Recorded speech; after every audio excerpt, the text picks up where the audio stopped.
Hey, what's up guys, another video here. So today I want to talk about deploying your money. So you should always deploy your money.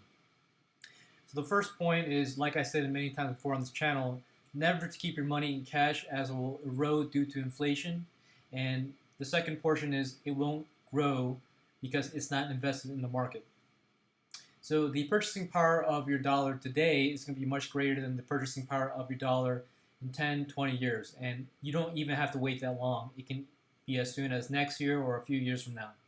So what you purchase today, for example, let's say a Chipotle burrito, is going to be more expensive as far as absolute dollars in the future. So just notice that from as time passes by. So the second point is your money should always be working for you through investing in stocks, ETFs, or interest-bearing accounts that beat the rate of inflation. So if you're not beating the rate of inflation, let's just use 3%, then there's no use of investing your money in this type of account. So for example, a money market account will possibly yield you less than 3%, so there's absolutely no reason for you to place your money in that. So that's a very dangerous vehicle because your money is going to be growing at a very low rate and it's going to be still eroding due to inflation. So if you are doing, for example, a 1% money market account and let's say the rate of inflation is technically 3%, then you're going to be -2 annually. So you never want to place your money into an account where it's going to erode anyways because the yield is far less than the rate of inflation. So you never want to do that.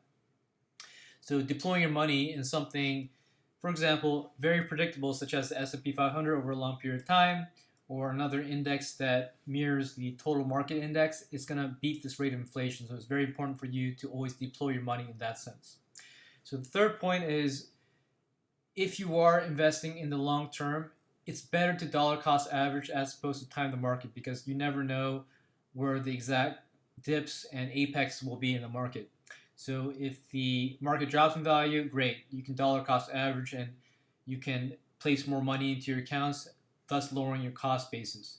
If it increases, then so what? You're just putting money on a regular basis and it'll increase over time. So let me give you an example. Let's say you purchase a fund for $100 and it dipped down to $50. Now you can greatly reduce your cost basis by placing this incremental amount at the $50 mark. And as it rises, 50, 75, 90, 95, you'll still be lowering your cost basis because your original cost basis for the investment was $100. So let's say the investment, it goes to $105, $110, right?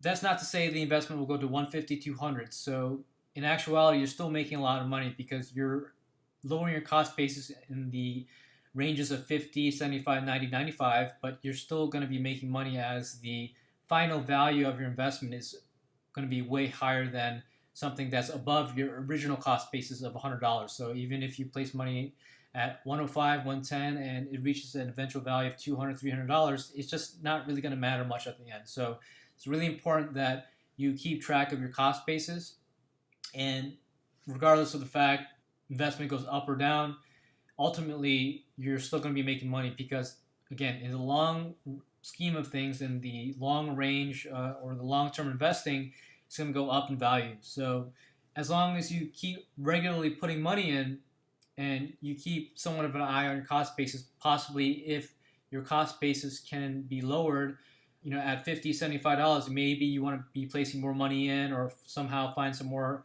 money to place to greatly reduce your cost basis, you can do that. So you can also take another strategy like that. You can put more weight when you have a chance to really lower your cost basis from that standpoint. So just to recap here, you always want to deploy your money. So the first point, like I stated, never keep your money in cash as it will erode due to inflation of around 3%. Number two, your money should always be working through investing in stocks or ETFs or some other type of interest-bearing account that will beat the rate of inflation. And I highly stress that it must beat the rate of inflation or your investment is going to be fruitless. And the final point, the third point, it's better to invest in the long run and dollar cost average as your cost basis goes down. And it doesn't really matter if the cost basis goes up because over time, the final value of your investment will rise over time to a much greater amount. So anyways, thanks guys for watching and stay tuned for the next video.